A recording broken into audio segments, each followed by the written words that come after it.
Hey there, I'm Greg Finn, I'm Christine Zernheld, aka Shop, And I'm Jess Budd. and it is officially Marketing O'Clock. here on December 27th, 2019. Remember, you can catch our famous Friday news shows each and every Friday morning. We read all the news. So you don't have to. And this week's episode, the last episode of 2019, is brought to you by Search Engine Journal's SEO Trends, the top trends coming here in 2020. And Danny Goodwin has a massive download for you, roughly 170 pages. And if you want to take a sneak peek, you can head on over and read the article he put down that is a summary, 10 important 2020 SEO trends that you need to know. And you can get that by going to searchenginejournal.com/2020-SEO-trends and see for yourself. And again, you might have some time coming up here. Might want to make it your New Year's resolution. This is where to start, folks. Download it today. First up in the news this week, L'Oreal has partnered with Google Lens for a pilot that offers consumers a fast way to virtually try on their hair colors. When people are shopping in store, they'll be able to point the Lens app at a Garnier, which is a L'Oreal brand, I didn't know that until today, box, which will detect the particular shade they're looking at and open up a web page where they can use Garnier's virtual try-on to see that hair color on their own head.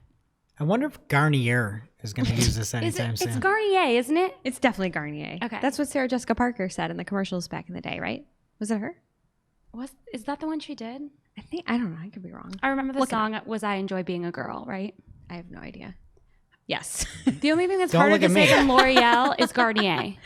Who knew? So this will only be available in select Walmart stores to start. The virtual try-on is powered by beauty tech company Modiface, which L'Oreal purchased last year.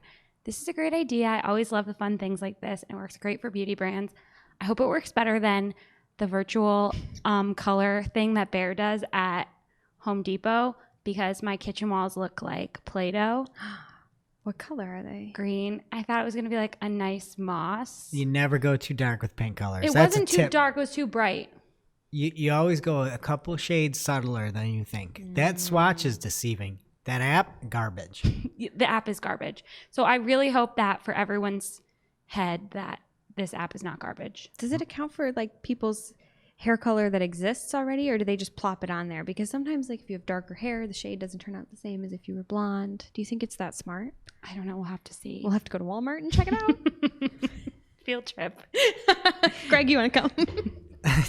Damn. It'd be nice if you could do this on Amazon. Yeah. You know, like at least you get the product in your hand there. It's a little bit on Garnier to put some directions on the back. You should, like, how are you going to buy it online? Why have it? Why do you have to have it in store is my thing. Because then you're going to be in the aisle.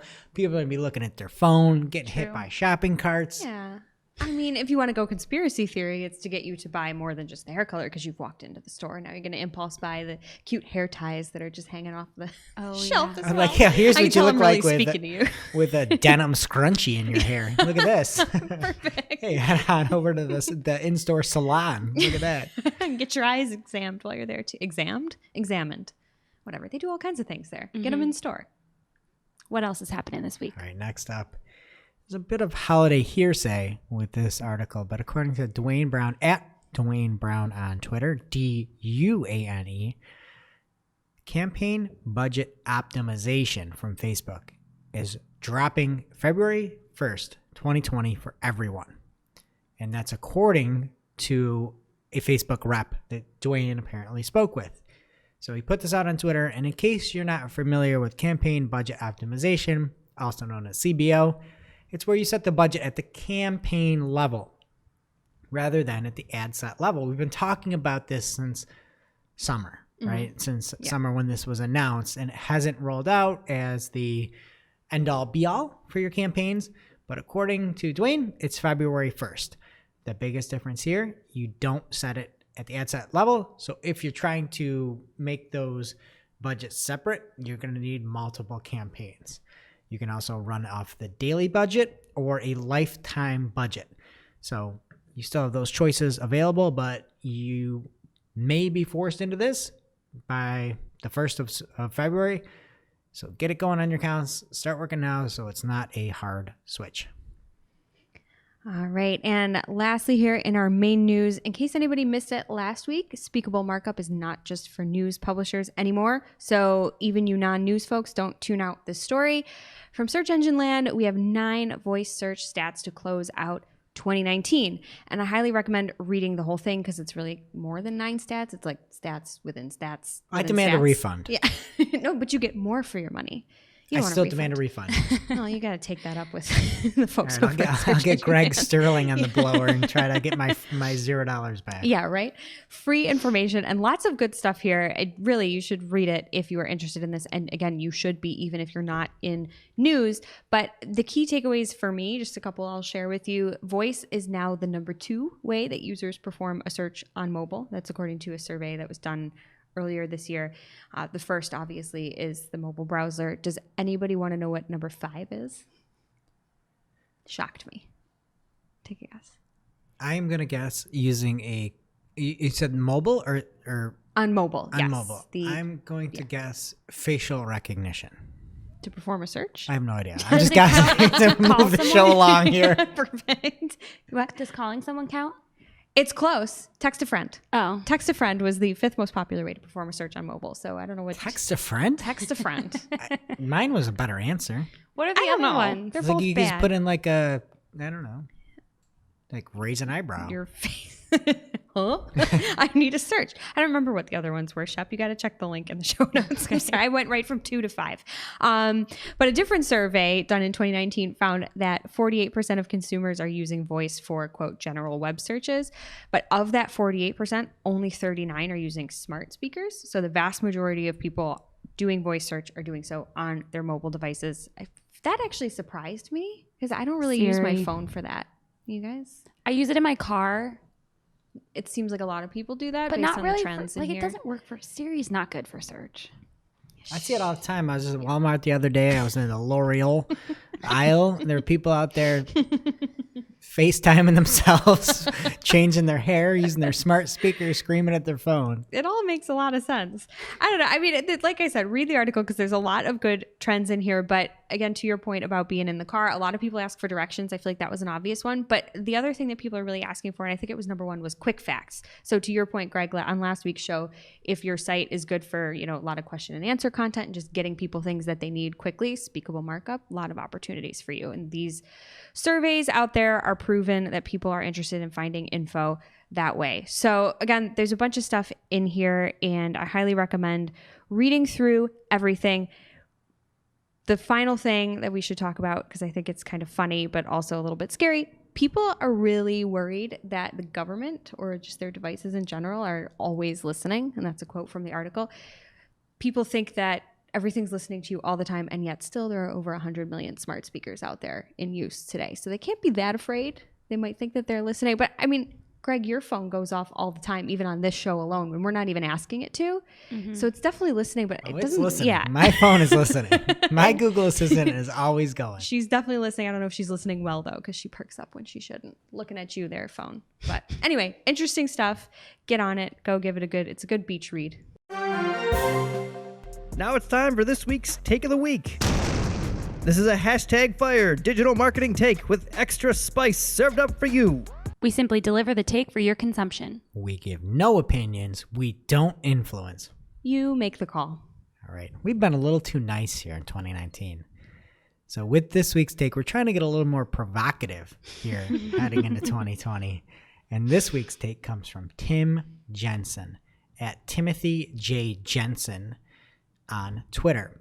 And he tweets, "Thank you for sending your generic brand Happy Holidays email as a good reminder for me to unsubscribe from your mailing list."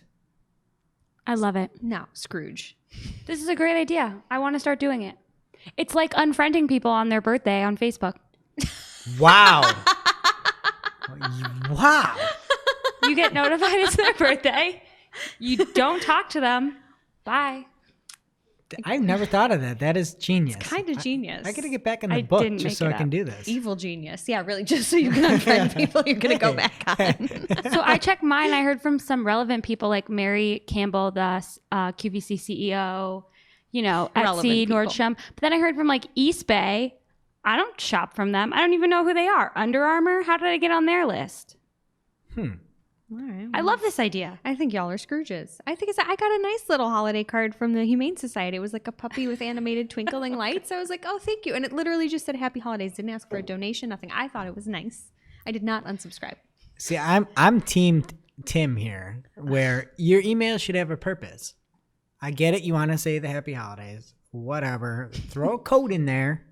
Give me a little sale. Give me a little discount. You want stuff to be happy. You shouldn't be emailing people, wasting their time. There's maybe one or two Jess Buds out there that like the animated doggy GIF. Everybody else has stuff to do. Stuff to do. On Christmas? On Christmas. I guess you shouldn't be checking your email. You should be present, right? Well, pun intended. I see what you did there. you'll like the one I got from Groupon on Christmas. Then it was for a women's empowerment coaching class. Did you buy it? No. Perfect. Now it's time for this week's lightning round. Pew, pew. At this point in the show, we split up our content into two parts, paid and non-paid. First, we'll cover everything to do with advertising, aka paid, and then report on the organic or non-paid. At this point in the show, we split up our content into three parts: paid, Organic. And social. Here's what's happening in the paid universe this week. Earlier this year, Google Ads announced that it will no longer support customer service through Facebook and Twitter. And now we know when that is actually going to happen thanks to a tweet from Google Ads. They pinned it right to the top and it says, "Thanks for following Google Ads. To receive efficient and fast one-to-one troubleshooting and support, please fill out this form," and they link to it, "for all Google Ads accounts related questions. Direct messages and comments will not be actioned starting January 1st, 2020. So don't bother DMing them after that point." Fine. Yeah. So I tried the form. It seems fine. I want to be optimistic about it. You put in a little text at the top explaining your problem, and then it auto-populates categories based on what you wrote. Some of them weren't very good. I was recommended how to set up a smart campaign more than once. Shock of the year. Yeah. So then you select your little category, and then you can pick if you want to call, chat, or email. And then you put in some of your contact information. And at the end, they link to some relevant articles that could be helpful as well. And earlier in the year, their Twitter support wasn't bad. You could get a hold of somebody. You could put a message through it if your account you're working on didn't have a dedicated rep. Mm-hmm. And you could get things answered specifically. It made it to the right people. It was kind of the only way at the time, really. Yes. And then about like July, it just went downhill. You'd put something up there, they'd respond in public and be like, "Thanks, Jess." And you'd be like, "Oh my goodness, this is broken. Here's the bug. Here's the fix. Here's a GIF of it not working." And they'd be like, "Oh, sorry you're having this problem. We'll look into it," and you never hear again. And it's just at some point it stopped being functional. So at this point, this is good because anybody that thinks the social team could help currently is wrong. And now at least they're saying, "Hey, we can't do it here. We're not allocating resources. We could do it if we want to. We're choosing not to." And it's just like what we do with any other support or phone support. We are not trying. You're basically on your own. Get bent. Wow. Yes. And here's another pro tip. If you actually want to try to get anywhere with Google Ads support, and maybe we can throw this image that you have from the show notes into our prep notes and just head over to marketingclock.com to see. The best way to go about it is to chat. You waste the least amount of time. If you get on a phone, you'll speak to people that have no idea what Google Ads is, that can't help you, that can't expedite anything. If you chat, you can make it a very straightforward transaction, what you need, and then roughly a week to 10 days later, you might talk to somebody that can actually help you somehow. So that's the way to go. Don't worry that social's over. You just need to use chat. You need to make it very clear, very detailed, so hopefully somebody that understands Google Ads can see it. And it can't get any worse, I'm hoping. So I'm trying to have some holiday optimism that this will streamline some things and make it better. I'm hoping. We'll see. Cross your holiday fingers. So France is not filled with holiday optimism in regards to Google Ads. The country is fining Google 150 million euro for abusing dominance in online ads They're also demanding Google clarify their procedures and organize mandatory annual training for their Google Ad support staff. Excellent. Annual? They're not already training people? Like, this is so outrageous that that's just okay that they have to demand that. So this all started with a company that had their account suspended without notice. Google claims that they were running ads for sites that deceived people into paying services on unclear billing terms, and that's why they were shut down. I'm going to say the majority of it is incompetence by Google and their support. They don't care about support. They will never care about support until somebody new comes in and cleans up. And at some point, it's going to be a downfall where brands are going to say, we're not doing this garbage anymore. You need to treat us a little bit better. I have some wonderful quotes that I'd like to read. Please. France's competition authority sanctioned Google for adopting what it describes as an opaque and difficult to understand operating rules for its ad platform, Google Ads, and for applying them in an unfair and random manner. We talked about this a few weeks ago. life. Where Tulsi Gabbard got her account shut down, and she's like, well, somebody was against me. It's like, no, you don't understand it. Their support is, it's criminal. So they're saying this specifically about them shutting people's accounts down without notice, and that's what Tulsi was upset about too. But I think this can apply to so many things, and I hope it does. I hope they have more sensical naming conventions and that the budgets make more sense. They just don't define things well, and they don't explain things well. It is so one-sided in many of these. People will look at this and say, oh, look at this, maximize clicks. This is probably a good thing. If anybody knew what maximize clicks does for your account, every single company would be filing lawsuits against Google. Every single one of them. So thank you, France. I'm moving there. Yeah, France. Adios. Okay, I have a little bit of happy news. Amazon Advertising has a history tab in beta for campaigns on Seller Vendor Central. This was spotted in the wild by Tanner Schroeder on Twitter. Thank you, Tanner. And thank you, Amazon. Welcome to 2010.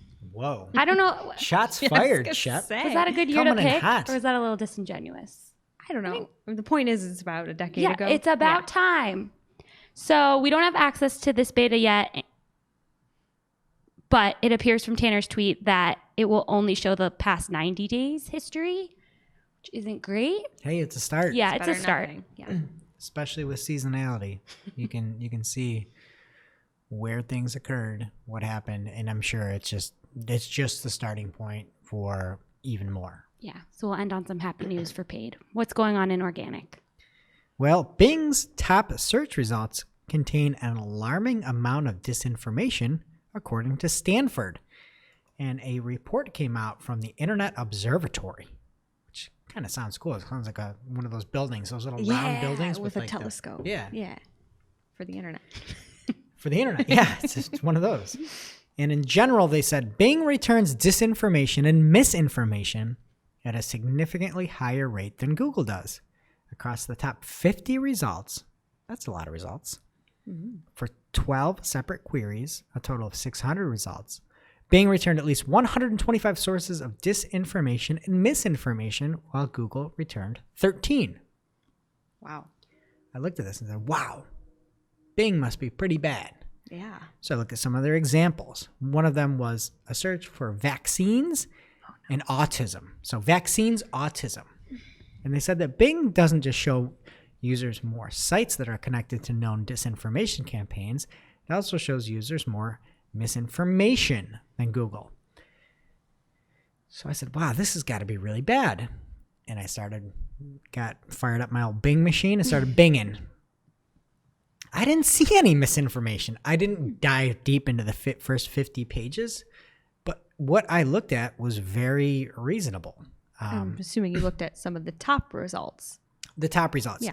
There were actually things pulled in that were images that said, do vaccines cause autism? No. Like an image, the image that pulled in. There were all these YouTube videos that they were pulled in. And I looked at the one that looked like it might be misinformation. And it was some mother that was talking from the Coming Home to Autism channel. And she was just speaking and didn't say anything about not vaccinating. She said the question she gets a lot is, do you think vaccines caused autism? And she said she doesn't know. She's not a scientist, but heard that gut health helps. And she vaccinated her kids off some other protocol that her doctors recommended. I'm like, this seems reasonable. Like, she says she's not a doctor. That doesn't seem like misinformation. No. So I'm not really sure about this. And then the other thing is, there might be people out there that are looking to see the other side. And I get it. You are trying to go with one side of science, but at the other point, like, I like sometimes trying to figure out what the flat earth people are thinking. I want to know their perspective. I want to know how they think it's flat. I've been on a plane. I don't see it as flat, but I like to know that, and that's still information that's out there. So then I agree. Sometimes it's fun to watch those YouTube videos with your friends, and like you can never find them for any of the conspiracy theories. Right. And you're like, now do you not show the video about The Shining faking the moon landing, which is like your favorite movie? They should. It's a great film. Well, then that would be misinformation, disinformation. So then are you saying you need to take all the results and put them towards what the CDC, what the health department? Like, then are you saying, because then that's problematic too. Like, many people think that food pyramid was wrong, where at the bottom you had all the carbohydrates and at the top you had the fats. And people are saying, well, that might be not the right way to go about it. So then was that disinformation or disinformation now?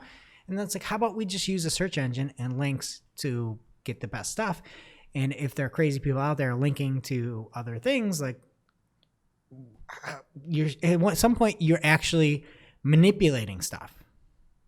And I don't know what the answer is, but I looked at everything and it wasn't nearly as egregious as it seemed like. So again, probably in pages 40 or 50, you can get some of the crazy stuff. And you know what? Honestly, I don't have a problem with result number 46 being here's why we think that Comet Pizza or Ping Pong Comet Pizza or whatever, this is what everybody's talking about. What is that? I don't know. I couldn't find it on Google. There's something about it being, I don't know, something like being a sadistic something or other where, I don't know. You're going to have to check it out. It's cyber.fsi.stanford.edu. It's in the show notes. You can see all the different disinformation queries that they used. But it didn't seem that bad from my initial look. Next up, we've got a new type of machine learning. Not BERT.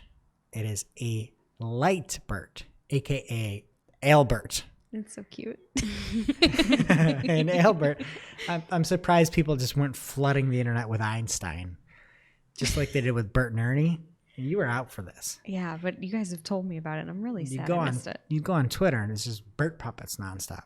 I mean, but is Albert Einstein the first person you think of when you hear Albert? Pujols? What? Albert Pujols?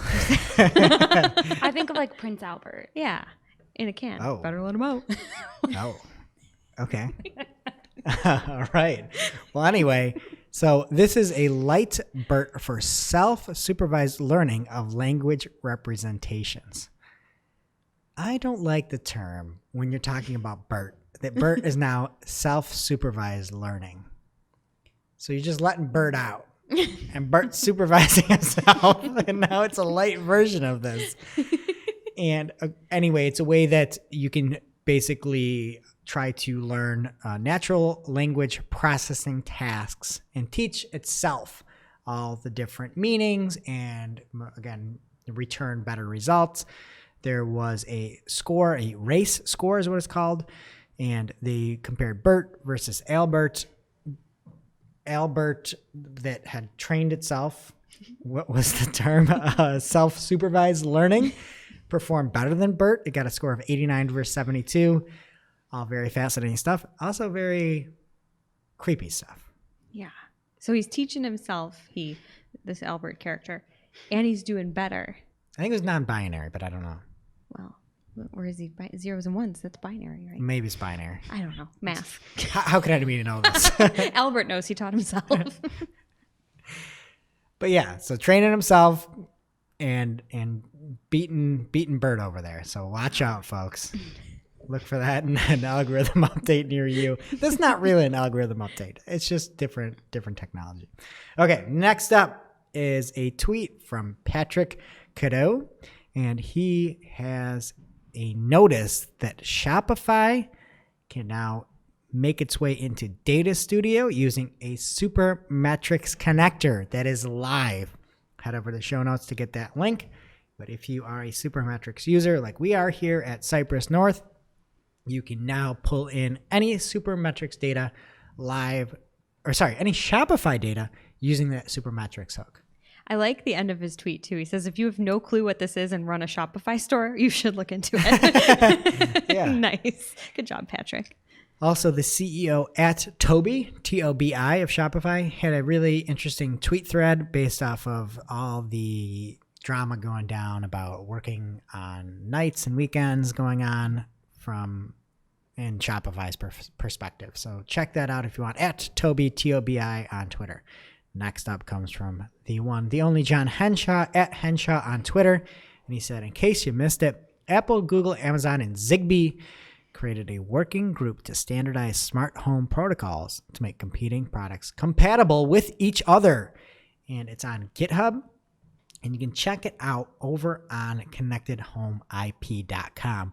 This is phenomenal, as you don't have to say, I'm going to be completely tied into one protocol. I'm going to make this only for Amazon. If this is adopted and put through, you can make hopefully tasks and maybe hardware that works across all different type of systems and platforms. So I think this is awesome. I didn't know about this, so thank you, John. And again, check it out in the show notes.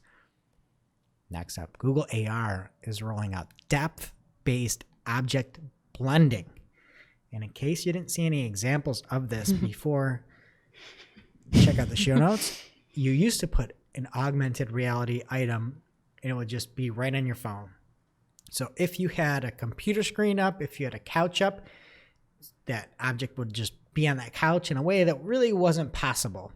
But using depth perception and new technology, you can have a cat jump out from behind let's say an ottoman was the example they had, or a bed.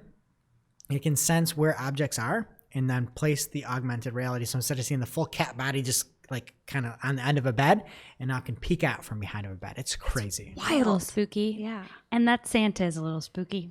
You can see his light. It's not perfect. Yeah, there's a Santa with a very creepy beard, and it's now hugging a computer. It's like windblown. Yeah, his beard is definitely going that way.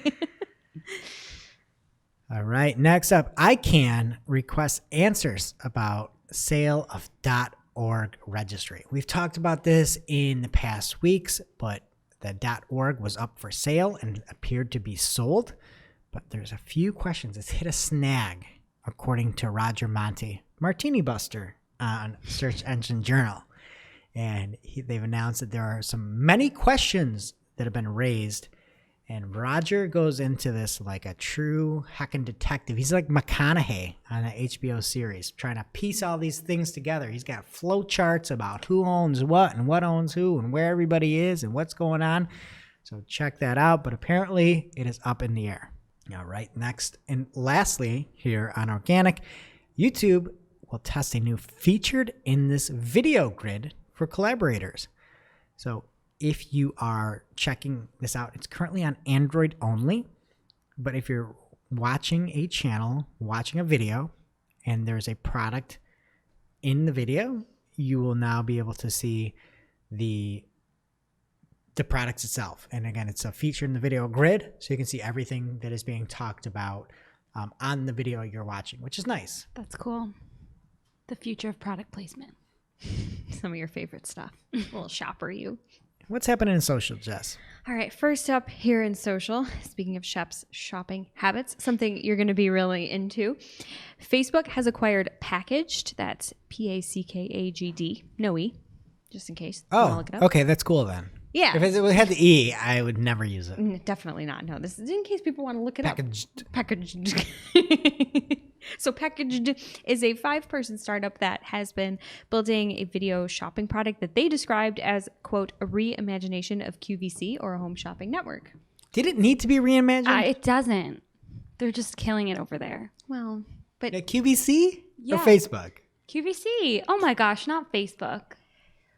guess what it's for, Shop? Okay, what? Marketplace. Oh, wait. Worlds collide. Now Right? what? So people are on their own profile, like I don't- schlepping their baby dolls? I don't know. They didn't say too much about it, but that's kind of what I'm thinking it's going to be because the article described Marketplace, at least right now, as a Craigslist-like feature for buying and selling used goods. So to me, yeah, it's like some creepy lady on her crappy webcam, like, look at my dolls. Do you want to buy them? I don't know why That'd be she cool. sounds like that. So you just get on there and you put me on, put me on, put me on, put me on. Oh, look, it's Jess from Lewiston. Hey, what do you got to Hey. sell here? Exactly. Oh, look, it's a fake baby. Yeah. It looks like a real baby. If you didn't know, you might not think it was real, but it is. But it is. I'm never leaving my house again. Right? And it's supposed to be interactive like that. Like the point of it, apparently, at this point, at this stage, they're trying to explore new ways for buyers to be able to ask questions about the product. So I think that's really cool. It could also eventually be maybe a push to make Marketplace a little more e-commercey and for brands and just do more on Facebook in general. But right now I'm totally seeing it as going the way that we were just role playing. All of the questions for my products would be, is that a real baby? or will you really clean my house for $20? My whole house. Cool stuff. And another Facebook news, Facebook to advertise in the Super Bowl for the first time. Chris Rock and Sylvester Stallone will appear in a 60-second commercial promoting Facebook groups. Greg's Oh, favorite yeah. thing. Yeah, and you actually watch sports, so you're going to see this commercial. Maybe. Yeah. Yay. But those are like some pretty famous people, right, that they pulled up? I'd say so. Chris Rock? Yeah. Yeah. And Sylvester Stallone? Starting quarterback of the Bills, Chris Rock. I knew that. They 'cause can't I'm into even get that sports. guy to host the Oscars. And he's not on Cameo either, because I looked. I'm like, well, maybe you can buy him cheap. Neither of them are on Cameo. So they must have paid real money for these people. And for the commercial, because a 30-second spot is like $5.5 million, and this is a 60-second commercial, apparently. But I think it's kind of a stupid idea. It's so dumb. It's so dumb, right? Because again, we talk about it probably once a month. If you care about what you're doing, you should not use Facebook groups. If you're just trying to have like a little get together and maybe a little neighborhood chat, for sure, use Facebook groups. If you're a business, don't use it. This is a marketing podcast, so don't use it. Yeah. So watch Chris Rock be funny and watch Sly, be tough, but don't use Facebook groups for your business. Yeah. And the Facebook commercials that have already been out about Facebook groups, it's like, bring your basset home to the beach. Like, it's all about real people. So I don't understand how Rambo is going to relate to anyone, because they definitely don't put a business focus on it. I know people in the real world do, which is why we keep cautioning people away from it, because it happens so much. But Facebook's just like trying to make it for regular people. And I just don't understand what Chris Rock's going to have to do with it. But I'm not tuning in to find out. I don't watch sports. You guys can tell me. You are a liar. You're the biggest Toronto Raptors fan, I thought. I mean, I have their whole roster memorized. Tough loss 2 days ago. Did they We're play? into Christmas. I want to be a fan. I've lost touch. I got other things going on. All right, Shep, I have another one for you. We're moving away from Facebook, though. Okay. Snapchat users with the scan program activated on their phones can unlock immersive Coca-Cola AR lenses by Is scanning it regular Coke or Diet Coke? Well, actually, so they say you have to scan the logo, the traditional Coke logo, and they said on products like Coke and Coke Zero, and they didn't mention Diet Coke. I know, because you're like the unofficial spokesperson of Diet Coke. Yeah. That's like when you go to another country and they act like Coke Zero is a thing. It's not. It's not. I mean, it's for sale for sure, but Diet Coke's where it's at. Mhm. Do you use Snapchat? Are you going to use this? No. Okay. Not even now that there's a Coke themed augmented reality. I follow Diet Coke on like Instagram and Twitter, and I feel like there's so many people that are so into it, and they don't do anything. Can I come in with a hot take here? Come in with a hot take. You know, some people are big fans of Coca-Cola Yeah. and they collect stuff. Yeah. That's super weird.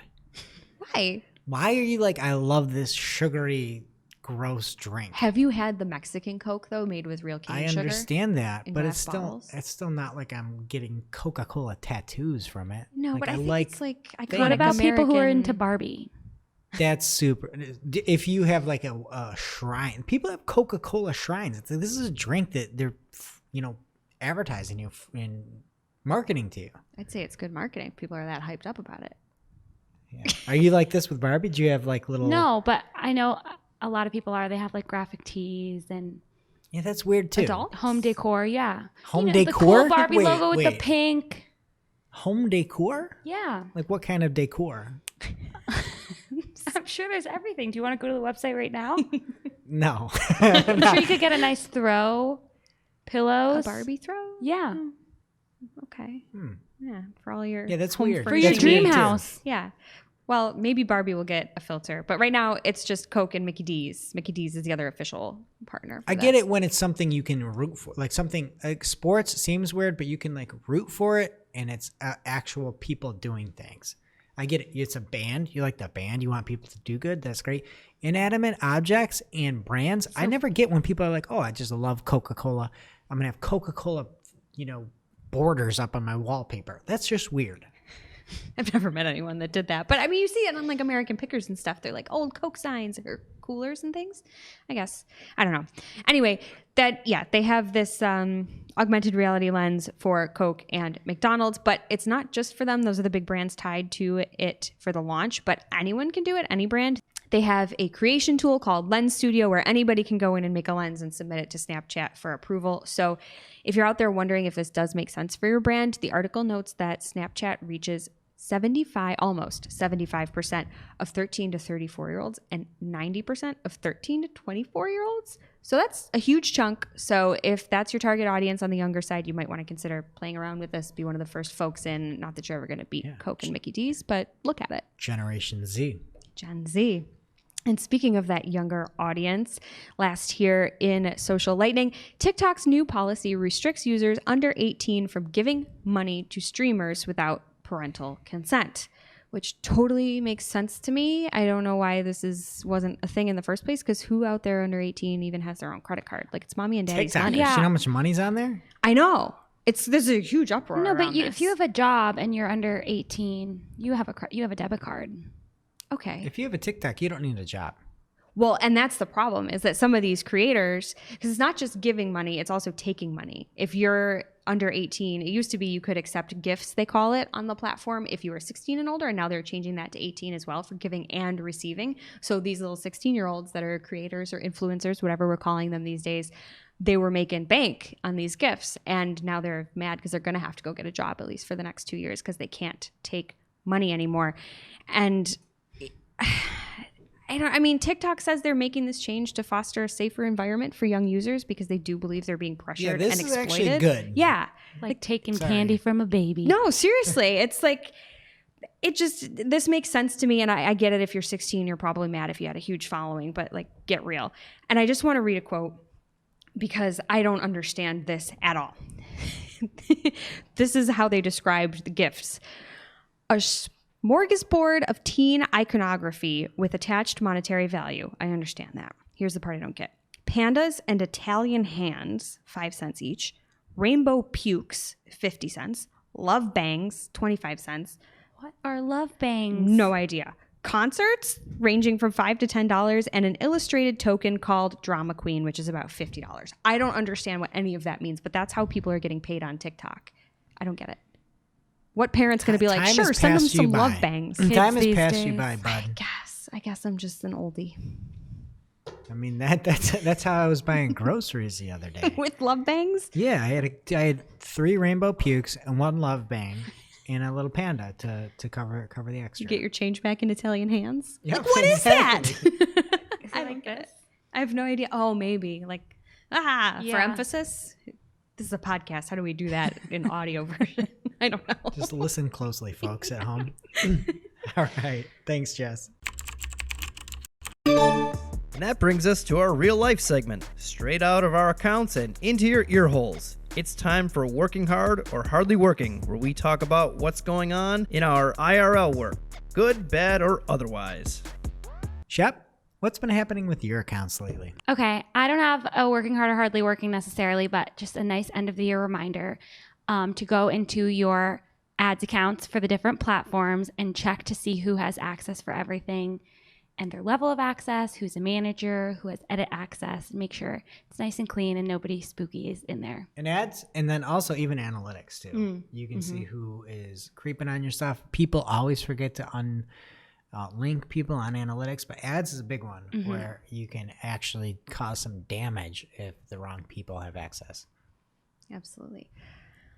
So this week for me, I actually have something that's working hard. I feel like I complain a lot. I have something positive.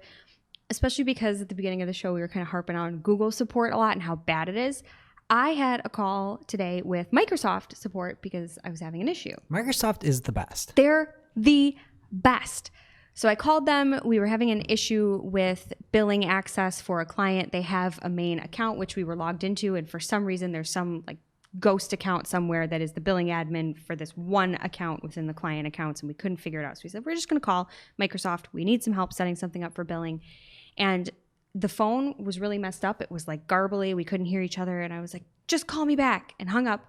And they called me back. It was the same person. They called me back right away. And within 10 minutes, we had the issue resolved. We shared a screen. We had a conversation. The person was competent, knew what I was talking about, didn't understand why we were seeing what we were seeing. We were in it together. I just felt like he was actually rooting for me and trying to solve my problem. I didn't just feel like a number, like a call they had to get through. I felt actually supported, and we resolved the problem within 10 minutes. So thank you, Microsoft support. Great. And in my accounts, I'm going to say something nice here about Google. We've been using some of the remarketing feed, responsive display ads, or RDAs, and they've worked really well. They look great. They have that Criteo product-based look to it. And so we did this with a product that has a price. It is actually a product which is a good or a service. We couldn't get it approved for shopping ads because it's not technically shopping. You can't get something, it's not a physical good, but it worked for remarketing and the ads look great. So I've been really impressed with it. If you have been shut down, or maybe you've got something that's more of a ticket or something like that, try out the RDA feed ads for remarketing. They look great, and they've come a long way. So nice job. Now it's time for this week's WTH, Misguided. You're like, who does that? Just get rid of it. I'm over it. where we rant, rave, and roll our eyes about a trending digital marketing topic. What are we coming to Honestly. See what had us asking WH. this week. This week's WTH comes from Wired, and the name of the article. It's Facebook removes accounts with AI-generated profile photos. According to Wired, researchers have found more than 900 accounts, pages, and groups that have been removed because they had AI-generated photos. We talked about this a few weeks back, where there were a bunch of different sites that would just make a person and ask if it's real or not, and everybody was fake. There's other sites out there that will probably trick you if you go. One of them is whichfaceisreal.com. And you have to guess which one's human and which one is AI. But this Wired article does a great job of showing how you can spot a fake. And these are some, well, they're medium deep fakes. They're medium deep fakes on there. So apparently there were these networks were pushing pro-Trump narratives to about 55 million users, again, using artificial amplification and fake accounts. But the big thing was each one of these profiles had these fake people. It's so creepy. It's a crazy, crazy time to be alive. And so out of these accounts, they're pushing something, this is even crazier, called the BL was the news source that they're pushing stuff from the BL. The BL. And apparently it is a digital news outlet that described itself as a pure mountain spring, moistening the heart of every reader. Yeah. What does BL stand for? It was removed, so I don't know. I couldn't get to it. Facebook got rid of it. Spring. But it's just a pure mountain spring, moistening the heart of every reader. So apparently it turned into some potentially Chinese spiritual group that was pro Donald Trump.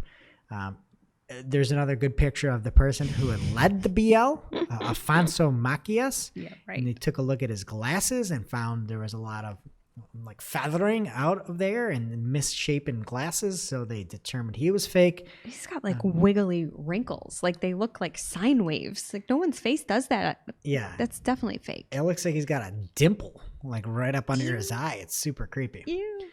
But apparently there were some people that ran through this, and again, this Alfonso Macias, check it out in the show notes.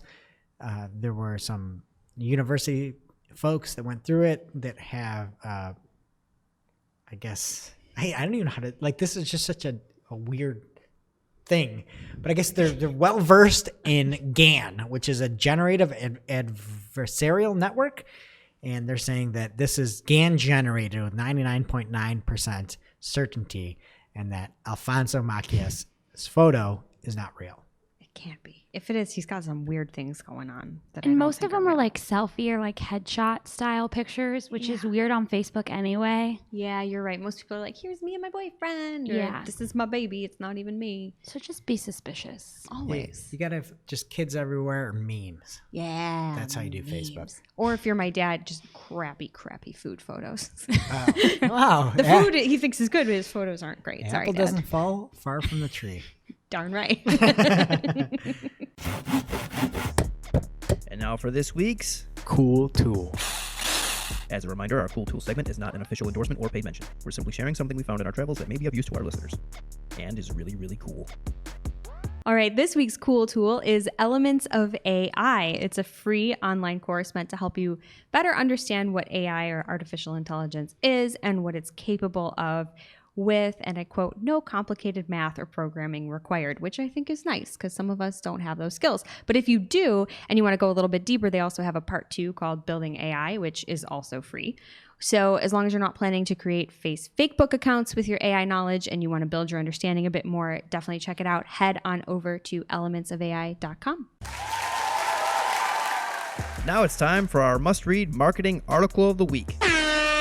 An article so advanced, so in-depth, so detailed that we simply cannot cover it in its entirety on today's show. All right. In this week's must-read marketing article of the week, an article so in-depth, so detailed that we simply cannot cover it in its entirety on today's show, comes from Kirk Williams over on Zato. And this is really 6 different articles. But he launched the 5th version of the article that then spawned the 6th follow-up, and this is on his guide to Google Smart Shopping Campaigns. So in the 5th iteration that came out this past week on the 19th, he talked about the concerning lack of data transparency and why keywords matter, why you need to see the information, why you need to know where your ads are showing up on, and did a good breakdown of all of his points as to where smart shopping needs to give advertisers and brands and companies more information. So then, from that, there was some backlash. And not really backlash. It was all very cordial conversation. And this came from Patrick Gilbert. And he talked about why Google doesn't owe us anything and why he wasn't concerned about the lack of search term data in smart shopping. So then this is all leading up to this week's article, which is part 6 in Zato.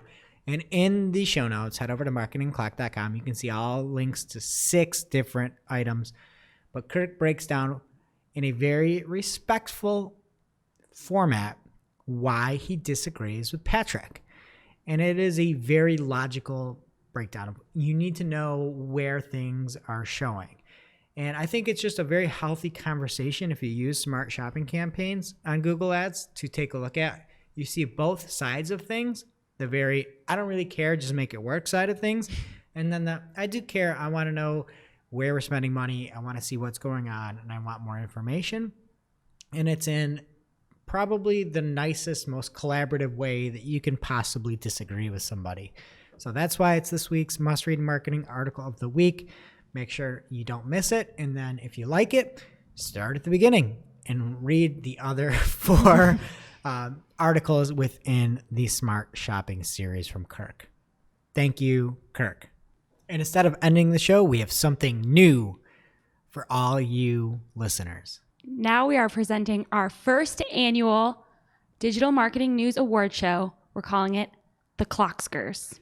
That's Clockscars. It's like you write it as Clockscars. It really rolls off the tongue, Clockscars. It sure does. It rolls off the whole mouth. You need your whole mouth to say that. Clockscars. We had a few different ideas like the golden clocks, the clockies.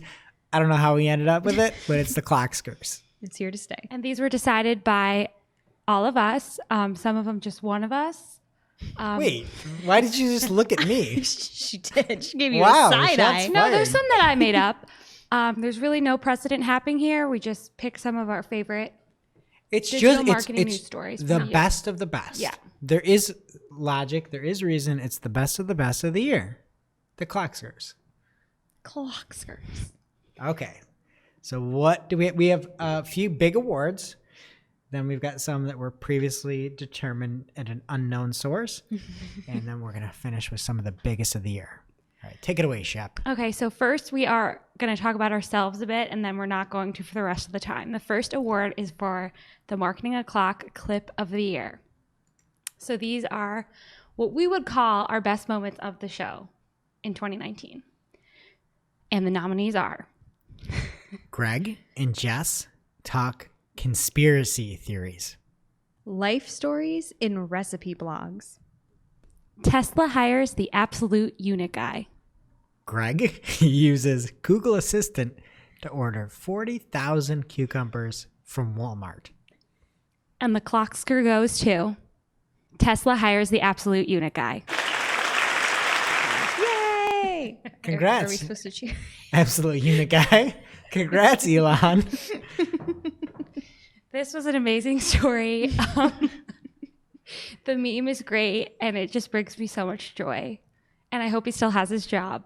Oh, I hope so. He can't lose his job. He's the absolute unit guy. He's infamous or famous or both. And we accept this award on the absolute unit guy's behalf. And we actually have awards. So if you win a Clockscar and you want it, just reach out on Twitter at marketingoclock or marketingoclock.com, and we'll send you an award, an actual award, an actual trophy. A Clockscar, they say. All right. Clockscar. Next up is an award for the best named update of the year. And the best named search engine algorithm nominees are BERT from Google, Diversity update from Google. September 2019 core update from Google. the Maverick unofficial update from Google. And the award goes to September 2019 core update. It's such an inspiring name. Aptly named, right? It happened in So September much 2019. You named it the Earth, Wind, and Fire update. Yeah, we just had so much creativity this year. Oh, Yes. September. I get it. The song. I think it came out on the 21st. So No. I think so. That's perfect. It's the date in the song. But that wouldn't have won an award. September 2019 core update was the It's winner. not as inspired.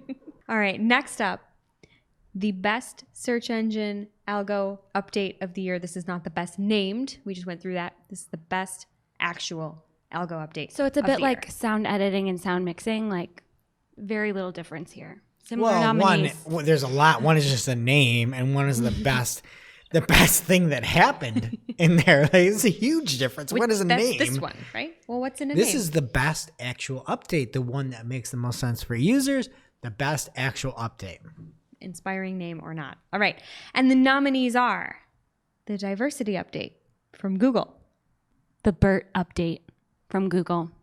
The Maverick unofficial update from Google.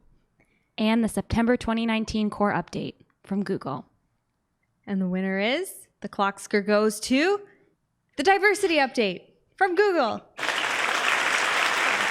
Yeah, it makes sense to put more stuff in the search engine results pages. It's a good one. Great work, Google. Good job. Okay, we're going to have a little interlude in a moment, but we have one more major award for you. A major award. Or maybe two more. Who knows? We'll see how it goes. All right, Shep, what do we have? Our next award is for the best digital marketing podcast of 2019. That is not us or any search engine journal network show. That wouldn't be fair. Right. We're biased. And the nominees are the Paid Search Podcast, Experts on the Wire.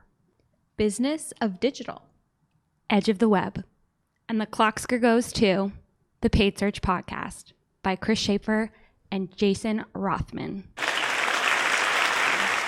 They're not here to give an acceptance speech. No, but we've got awards, Chris and Jason. We'll have to accept it on their behalf, but it is, they keep it light. It's nice and funny, really dry humor. Super regular. It's a good, yeah.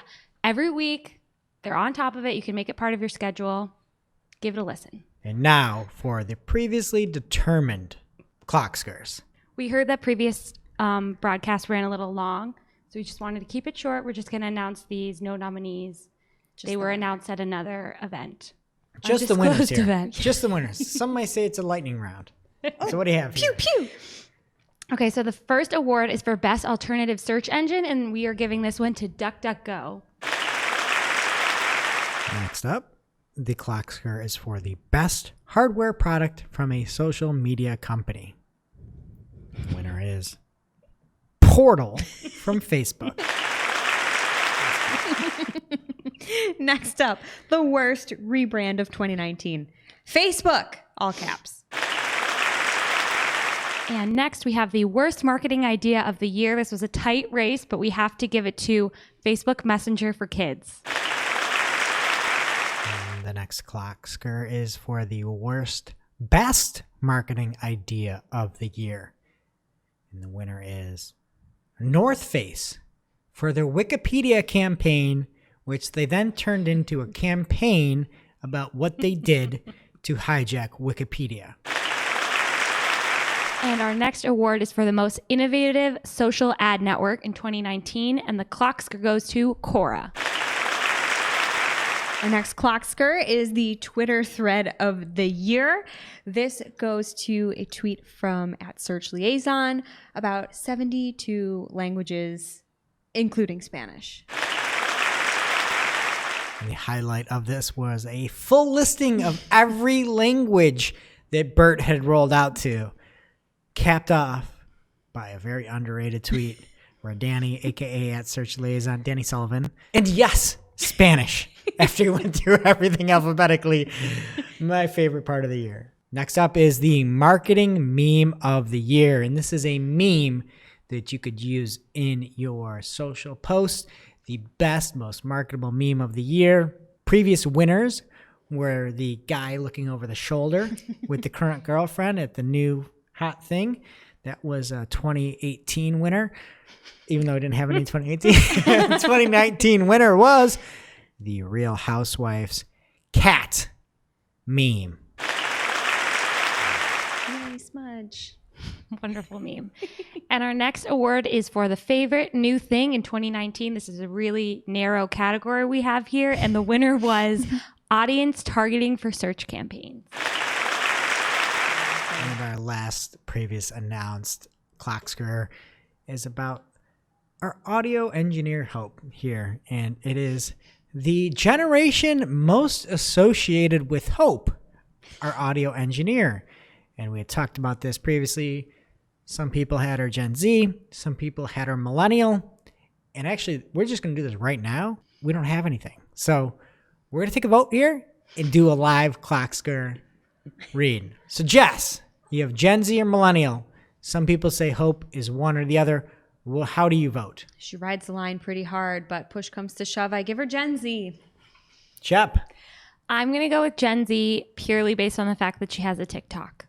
I was going to go millennial just because she's got that wisdom, but you two overrode me.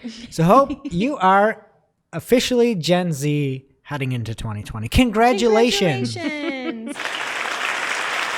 You're more in touch than any of us with the pop culture and the youth. And now moving on to a more somber note. We say goodbye to a lot of fabulous tools, features, things we saw day to day in our account. Here's that full list of things we won't be seeing here in 2020. R.I.P. in peace.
You will be missed. And now moving on to our next category, the best digital ads follow. And the nominees are Stephen Johns at Stephen Johns 21. Ekvila DeFazio at Ekvila DeFazio. Ginny Marvin at Ginny Marvin. Julie F. Bikini at Neptune Moon. And the Clockscar goes to Ginny Marvin. Next up is our best organic search follow. And this year's nominees are Rand Fishkin at Randfish. Cyrus Shepard at Cyrus Shepard. Danny Sullivan on his at Search Liaison account. And Glenn Gabe at Glenn Gabe. And this year's Clockscar goes to Glenn Gabe, the best organic search follow of 2019. And the next Clockscar is digital marketer with the most LOLs, LOLZ. And the nominees are Pamela Lund at Pamela_Lund. John Henshaw at Henshaw. Ryan Jones, the Ryan Jones, at Ryan Jones on Twitter. And Joe Martinez and Michelle Morgan. This is a combo. First we've ever seen a combination Clockscar nominee. And you can follow both of them at Milwaukee PPC and at Michelle SEM based on their banter. So this is a little unfair, but the judges have spoken. And Jess, who is the winner? The winner of this year's digital marketer with the most LOLs Clockscar is John Henshaw at Henshaw. Follow him. Follow them all. They're all funny. And our next category is for Take of the Year. We looked at all of our takes of the week, and we decided to deliver to you the best take of the whole year. Also known as the spice of the year, the spiciest takes. And the nominees are regarding location targeting changes within Google Ads. Quote, this is just turning into Google Ads Express. And this is from our very own Sarah Burke. Next up, a tweet from Cyrus Shepard at Cyrus Shepard on Twitter. 2019, the year Google stopped being a search engine with some ads and fully became an ad engine with some search. Pamela Lund at Pamela_Lund on Twitter. They should take a cue from Google and copy all of your clients so they know what a failure you are. And finally, from James Webster at PPC_Webster on Twitter. Has search query quality always been this bad from shopping campaigns, or is it getting worse? These and many others came through from a dog bed PLA campaign. Quote, fat French bulldog. Quote, how to stop cats from pooping on my lawn. Hashtag PPC chat. What a category. What competition this year. Those are all really spicy. You're all winners in my heart, but there's only one Clockscar winner. And the Clockscar goes to James Webster and his amazing fat French bulldog tweet. Thank you, James. And now we're on to this year's Clockscar, which is the worst WTH of the year. And our first nominee comes from Facebook. Facebook's new chatbot, Liam Bot, for training employees what to say to their parents about Facebook during Thanksgiving dinner. Dog commerce. Facial recognition that helps dogs make their own shopping decision on a scale of 1 to 5 bones. An influencer defending her decision to post a photo shoot of her motorcycle accident on Instagram. 10 years on, Foursquare is now checking into you. Even the company is still trying to figure out whether that's cool or creepy. And in case you forgot what was said in that one, and I think Smart Money's on this one, or maybe I don't know. This is a tight race too here. In case you didn't hear the initial episode, they said one audience member asked Crowley if he'd considered the possibility that someone might use hypertrending to maximize the body count in mass shootings. And he had certainly thought about it before. He said, I've already watched episodes of Black Mirror, which are totally dystopian. I'm like, how do you make that thing that's totally creepy and do a cool Foursquare version of it that's interesting, helpful, and not evil? That one needed a little more context as to why it made it in. For sure. Okay. And the winner of the worst WTH of the year is dog commerce. Facial recognition, helping dogs make their own shopping decisions, scale of 1 to 5 bones. I give them 5 bones on the WTH scale. Woof. I give them 5 W's, 5 T's, and 5 H's. And our final award this year is for BFF of the show. There can only be one winner, but all of our nominees have a very important place in our hearts. And we see everything you do out there. And all those folks sharing the show, letting their audience know. It goes a long way.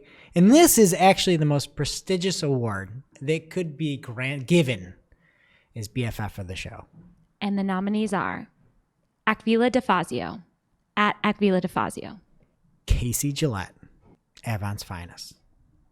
The best import from Avon since Tom Walls. At KCG.